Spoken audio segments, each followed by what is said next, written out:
Hi, my name is Sally, and as you can probably tell, I'm an avatar. I work for Pat and Warner, and they run Warner's tree surgery. Warner has been treating sick trees for over 50 years, and Pat has been answering the phone, talking to the customers, and lining up work, and basically doing everything else that needs to be done. Warner is making a series of videos that hopefully contain all the things he's learned about trees over the last 50 years. This is the first one. It's about the danger the ash fly poses to Raywood ash trees. If you would like to help us get the word out to other people, this would be a good time to like this video and subscribe to our channel. Thank you. Over 40 years ago, California, Arizona and New Mexico instituted a program to get rid of the ash fly, because it was so destructive to trees and commercial crops. The ash fly basically gets in anything with the leaf, and this tiny insect can completely defoliate at least 40 species of trees. The ash whitefly has a 60-day lifespan, but for 55 days it's an aphid-like creature that is too small to see with the naked eye. The adult winged insects are just barely visible. In the past, California, Arizona, and New Mexico were successful in eradicating this pest with a combination of poisoning neighborhoods, crops, and orchards, and importing the ash fly's natural predator, a very small wasp, but at this time, as far as I know, nothing is being done about them. It's hard to see the ash fly on Raywood ash trees unless you know what you're looking for. In the past, aphids would infest Raywood ash trees' leaves, and if you touch them, they would feel sticky. Well, the ash fly does the same thing.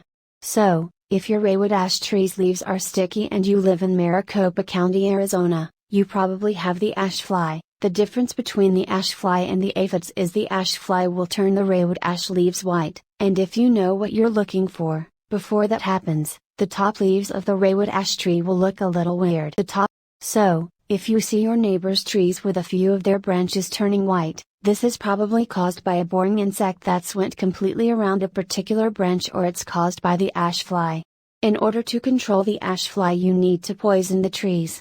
You also need to start fertilizing your trees on a regular basis.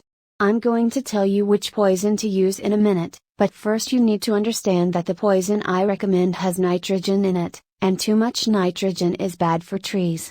So, you need to put the poison down, and then 6 months later you get a good general purpose fertilizer, and you treat the trees with it.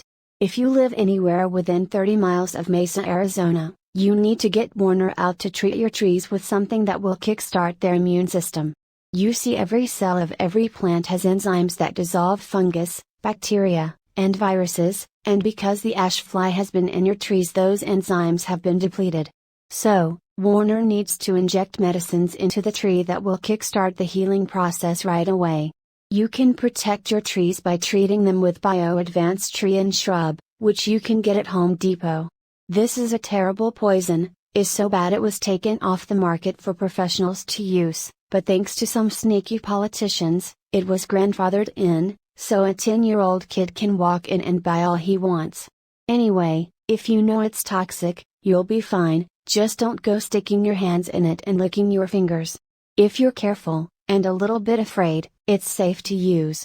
If you use the liquid, you pour the amount you need in a bucket with water, and you put the water down close to the base of the tree, and then you water it in. If you use the powder, you put the powder down close to the base of the tree and then you water it with a sprinkler.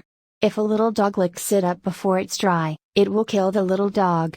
So, make sure animals and children are kept away from it until it's dry.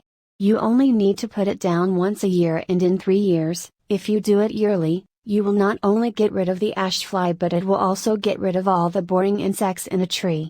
There's one more thing I need to tell you. Every place in the world where it rains, the water falls off of the trees at the drip line, and because that's where the water falls, that's where the roots that pick up the micronutrients develop, and all the instructions you get for the fertilizers tell you to put the fertilizer out at the drip line. In Maricopa County, Arizona, the roots have developed where the tree has been getting water all its life, and that's where you need to put the fertilizer. So, just ignore the instructions, and do it the way I just told you. Also, while we're on the subject, our garages and sheds get 140 degrees in the summertime. This damages the fertilizer, so you need to keep the fertilizer someplace cool in the summer, And if you've got fertilizer that's been in the garage or shed in the summertime, you need to get rid of it. Well, that's about it. I hope this helps you with your trees. Please subscribe to this channel and hit like, and if you live within 30 miles of Mesa, Arizona and you want Warner to come out and look at your trees, just give us a call. The number is 480-969-8808. Thanks and goodbye.